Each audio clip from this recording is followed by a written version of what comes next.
মিতালি, ও মিতালি, তুমি কি করছো এখানে বসে বসে? আমি তো ভেবেছিলাম তুমি ঘরেই আছো, কিন্তু আমি দেখতে পেলাম না তোমাকে ঘরে, তাই আমি এখানে চলে আসলাম। এই যে দেখতে পাচ্ছ তো, আমি একটু কাজ করছি। তুমি যাও, ঘরে গিয়ে বসো, গিয়ে যাও। আরে না, তোমার সাথে বসে এখানে কয়েকটা কথা বলি। ঠিক আছে, তোমার ইচ্ছা, তুমি যা করো।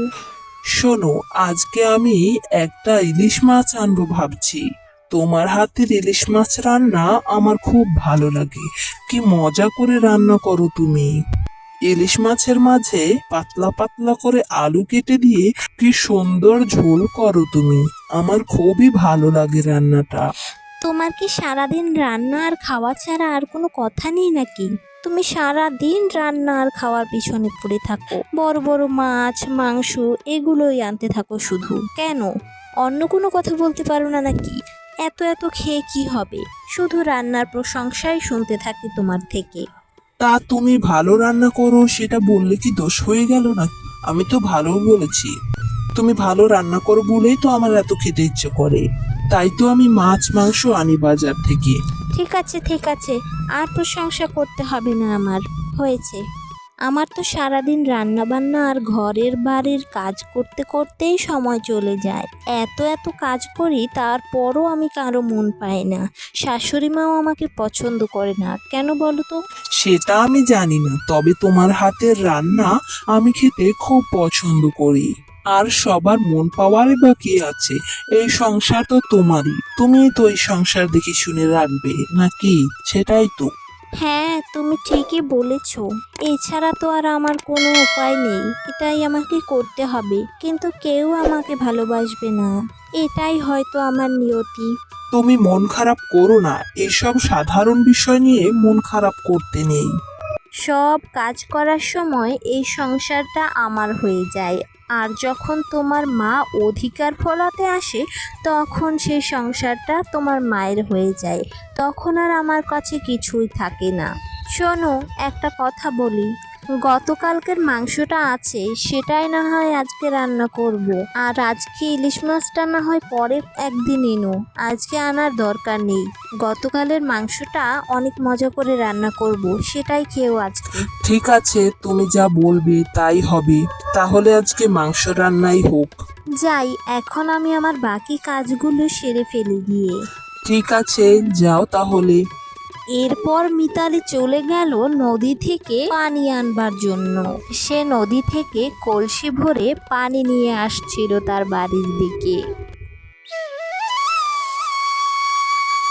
পথে যেতে যেতে তার মজনু চাচার সাথে দেখা হয়ে গেল। তখন মজনু চাচা বলল, কি গো বৌমা, কেমন আছো তুমি? হ্যাঁ চাচা, ভালো আছি, আপনি কেমন আছেন? আমিও খুব ভালো আছি বৌমা। তা জল নিয়ে যাচ্ছ বুঝি বাড়ির দিকে? হ্যাঁ চাচা, আমি এখান থেকেই পানি নিয়ে যাই, এই নদী থেকেই। তা অনেকটা দূর হয়ে যায় তো সেটা, তুমি একটা বাড়িতে টিউবওয়েল বসালেই তো পারো। না চাচা, আপনি তো জানেন আমাদের সংসারের অবস্থা। আপনার ছেলে ছোট্ট একটা কাজ করে, আর তো আমাদের পরিবারে ইনকাম নেই। একটা টিউবওয়েল আনতেও তো 20-30 হাজার টাকা খরচ হবে, সেই টাকাটা কোথায় পাবো বলেন তো? বৌমা, আমাদের এনজিওতে কিছু লোক নেওয়া হচ্ছে। তুমি তো এইচএসসি পাশ করেছো তাই না? হ্যাঁ চাচা, এইচএসসি পাশ করার পরে আমার আর পড়া হয়নি। বাবা মা বিয়ে দিয়ে দিল, তারপরেই তো আপনাদের এইদিকে এসে উঠলাম। হ্যাঁ মা, বুঝতে পেরেছি। তুমি চাইলে আমাদের এনজিওতে যোগদান করতে পারো, আমি তাহলে কথা বলে দেব। কি যে বলেন চাচা, সংসার সামলাতে সামলাতেই আমার দিন কেটে যায়, আমি কিভাবে চাকরি করব। পারবে মা, অনেক খাটনির দরকার নেই এখানে। এখানে খুব অল্প পরিশ্রমেই ভালো বেতন পাওয়া যায়। তুমি যখন শিক্ষিতা একটি মেয়ে, তাহলে তুমি অবশ্যই পারবে আমাদের এনজিওতে চাকরি করতে। আমি তাহলে কথা বলে দেব। চাচা, আমার তো চাকরি করতে খুব ইচ্ছে করে, কিন্তু আমার শাশুড়ি মা তো এটা মানবে না। তার কোনো ইচ্ছে নেই যে তার বৌমা চাকরি করবে। কি যে বলো বৌমা, এখন অভাবের দিনে থাকার চেয়ে একটা চাকরি করে স্বাবলম্বী হওয়াটাই তো ভালো, তাই নয়? হ্যাঁ চাচা, সেটা আপনি আমি বুঝতে পারি, কিন্তু আমার শাশুড়ি মা সেটা কখনোই বুঝবে না। আর তার মধ্যে সংসারের দেখাশোনা করাটাই আসল বিষয়, চাকরি করাটা আসল বিষয় নয়। ঠিক আছে বৌমা, এখন তাহলে আমি আসছি, আমার অফিসের আবার দেরি হয়ে যাবে। তুমি সাবধানে বাড়িতে যেও। ঠিক আছে চাচা, যান তাহলে।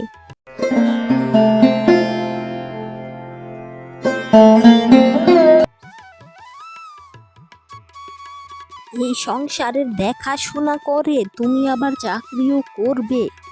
বাহ, কথা শুনলে মরে যাই। তুমি বরং সংসারটাই ভালো মতো দেখো, প্রতিবার বেরো না, ঝরে পড়ে যাবে। এখন যেমন আছো তেমনই থাকো। কেন মা, আপনি এরকম কথা কেন বলছেন? সবাই তো এখন চাকরি করছে। আর রহিম চাচা বলছিল তার অফিসে নাকি আমার জন্য একটা চাকরির ব্যবস্থা করে দেবে। তাহলে আপনার অসুবিধাটা কোথায়? সংসারে বাড়তি কয়েকটা টাকা আসবে, আর সেটা দিয়ে আমরা খুব ভালোভাবে চলতে পারবো। আপনার ছেলে যা ইনকাম করে তাতে তো আমাদের সংসারটা খুব ভালোভাবে চলে না। তাছাড়া ও শুধু মাছ মাংস ভালো ভালো খাবার দাবার খেয়ে ওর টাকাগুলো সব নষ্ট করে দেয়। এসব নিয়ে তোমাকে ভাবতে হবে না বৌমা, তুমি যা করছো তাই করো। আমার ছেলের ইনকাম নিয়ে তোমাকে ভাবতে হবে না। না বৌমা, চাকরি করে আবার সংসার করা যায় নাকি? তাছাড়া ওই যে রহিম মিয়া, ওই তো সবার মাথা খেয়ে নিচ্ছে। গ্রামের সব বউদের নিয়ে চাকরি জুড়িয়ে দিচ্ছে। সব বউরা যদি চাকরি করবে তাহলে সংসারের কাজকর্ম কে করবে বলো তো? এত চাকরি করে কি হবে বলো তো? আর ক টাকাই বা আসবে যে তোমাকে বাড়ি থেকে চাকরি করতে যেতে হবে? রহিম মিয়া সবাইকে চাকরি দিতে পেরে এখন একদম সাপের 5 পা দেখেছে, তাই সব বউদের ধরে ধরে চাকরি দিচ্ছে। কি যে বলেন মা, এসব কথা কেন বলছেন? রহিম চাচা তো খুব ভালো মানুষ। ওই যে সেদিন রিতার মেয়েটাকে স্কুলে ভর্তি করিয়ে দিল, টাকার অভাবে পড়তে পারছিল না, সে টাকার জোগাড় করে দিল। আর গ্রামের কত বউদের সে চাকরি জোগাড় করে দিয়েছে। তারা তো এখন খুব স্বচ্ছন্দেই আছে, খুব ভালোভাবে চাকরিও করছে এবং সংসারও সামলাচ্ছে। তাহলে আমার বেলায় সমস্যা হবে কেন মা? আপনি একটু ভেবে দেখুন, আমাকে যদি চাকরিটা দিয়ে দেয় তাহলে তো আমি সংসারের কিছু কাজে লাগতে পারি। এমনিতে তো আমার কোনো ইনকামই হয় না মা। ঠিক আছে, তোমার এখন সংসার হয়েছে, তুমি এখন সংসারে মন দাও। বাড়ির বউকে আর ওই চাকরি করতে যেতে হবে না। সংসারের কাজগুলো করতে পারাই আসল সার্থকতা, বুঝলে বৌমা? সংসারে সারাদিন কাজ করেও তো আপনাদের মন পায় না মা। তাছাড়া আমারও খুব ইচ্ছে করে একটা চাকরি করতে, নিজের একটা পরিচয় গড়তে। এখন না হয় এসব কথা রাখো, ওই যে মাংসটা রান্না করছো ওটাই ভালোভাবে মন দাও, ভালো করে রান্না করো দেখি, আবার ঘেঁটে দিও না সব কিছু। ওসব চাকরি করে মাথা নষ্ট করো না, এখন রান্নাটা সেরে ফেলো। ঠিক আছে মা, আমি রান্নাটা ভালোভাবে সেরে নিচ্ছি। আপনি গিয়ে ঘরে বসুন, যান। রান্না হয়ে গেলে আমি আপনাকে ডেকে খেতে দিয়ে দেব। ঠিক আছে।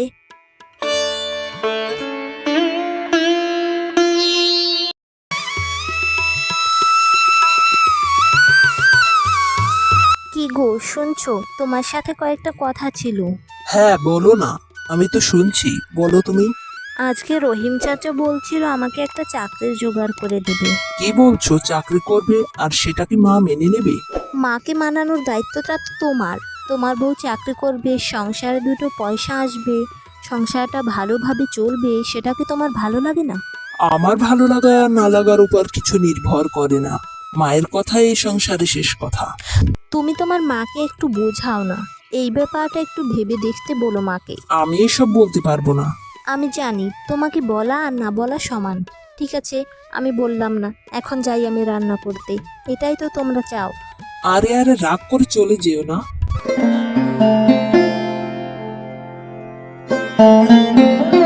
এই নাও, তোমার পছন্দের সব রান্না করে দিলাম। এখন কিন্তু রান্নার আবার খুঁত ধরতে যেও না। না বউ, কি বলো তুমি? তোমার রান্নার খুদ ধরা এত সহজ নাকি? আমার কাছে তো সব সময় ভালো লাগে, আর আজকেটা একটু বেশি ভালো হয়েছে দেখছি। তুমি তো অনেক কাজ করেছো, অনেক কষ্ট করে রান্না বান্না করেছো, এখন আমার সাথে খেতে বসো না, আসো একসাথে খাই আমরা দুজন। যাক, তাহলে তুমি বুঝতে পেরেছো আমার কষ্টটা। একটু হলেও তো বুঝতে পেরেছো, এটাই শান্তি। নাও, তুমিও খাবারটা খেয়ে নাও, আমিও খেয়ে নিচ্ছি। মোহনা বউয়ের চাকরির বিষয়টা একটু ভালোভাবে ভাবতে হবে। বউটা অনেক কষ্ট করে, ওকে একটা চাকরি পাইয়ে দিতেই হবে। যাই, ওদের বাড়িতে গিয়ে ওর শাশুড়ি মায়ের সাথে কিছু কথা বলে আসি। যদি উনি রাজি হন তাহলে হয়তো ওর একটা ব্যবস্থা করে দেব আমি।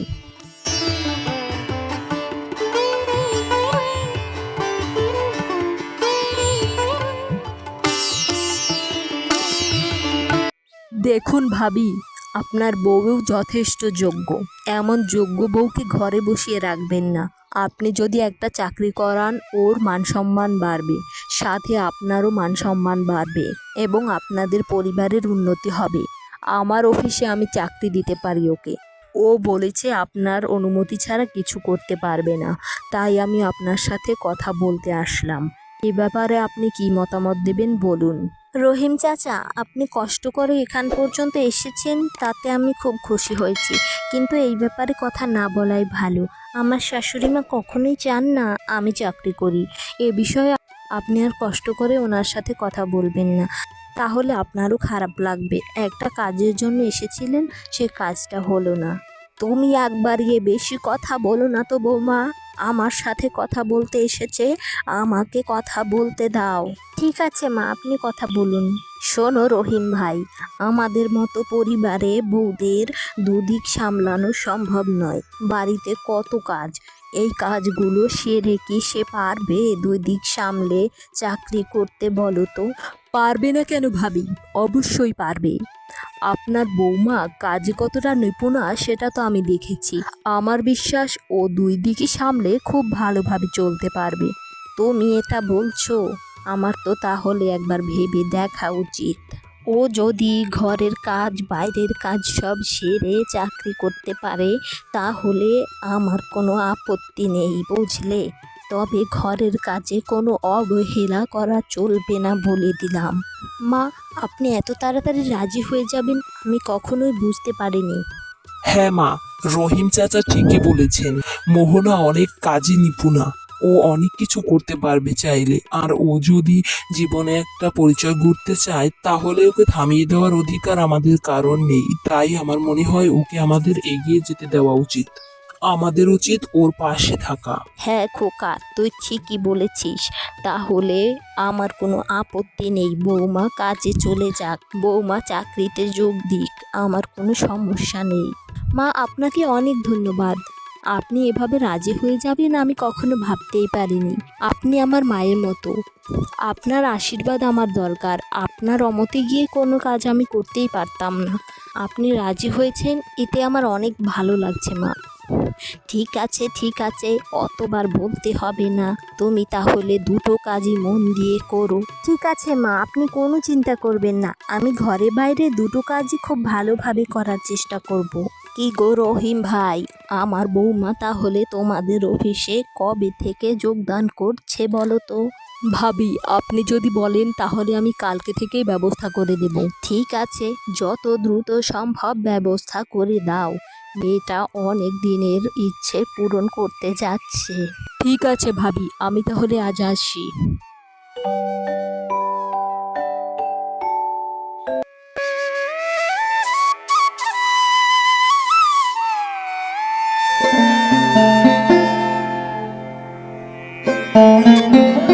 কি গো বৌমা, তুমি কোথায়? এখনো আসছো না কেন? আমার তো সব রান্না বান্না হয়ে গিয়েছে। মা, আপনি এখানে কষ্ট করে রান্না করছেন কেন? আমি তো রান্না করি প্রতিদিন, আমি রান্না করতাম আজকেও। আপনি এত সকাল সকাল উঠে সব রান্না সেরে ফেলেছেন? আমার তো যেতে অনেক দেরি আছে। আপনি নিজে এত কষ্ট করতে গেলেন কেন? আমার বৌমা অফিসে যাবে প্রথম দিন। আমি যদি একটু রান্না করে ভালোভাবে না খাইয়ে দিই, তাহলে লোকে কি বলবে বলো তো? আমি এখন থেকে তোমার হাতে হাতে সব কাজ করে দেব, বুঝলে? যাতে তোমার দুদিক সামলাতেই সুবিধা হয়। ঠিক আছে মা, আপনাকে অনেক ধন্যবাদ। আপনি যে আমাকে বুঝতে পেরেছেন, এটাতে আমি অনেক অনেক অনেক খুশি হয়েছি। ঠিক আছে মা, সাবধানে যেও, ভালোভাবে অফিসটা করো, কিন্তু মানুষ যেন সব জায়গায় তোমার প্রশংসাই করতে থাকে। ঠিক আছে মা, আমি চেষ্টা করব। আপনি আমার জন্য দোয়া করবেন। হ্যাঁ, আমি তো দোয়া করবই। নাও, এখন ভালোভাবে খেয়ে দিয়ে অফিসের উদ্দেশ্যে রওনা হয়ে যাও। এভাবে মোহনার দিন তার সংসার নিয়ে সবাইকে সাথে নিয়ে খুব ভালোভাবে কাটতে লাগলো।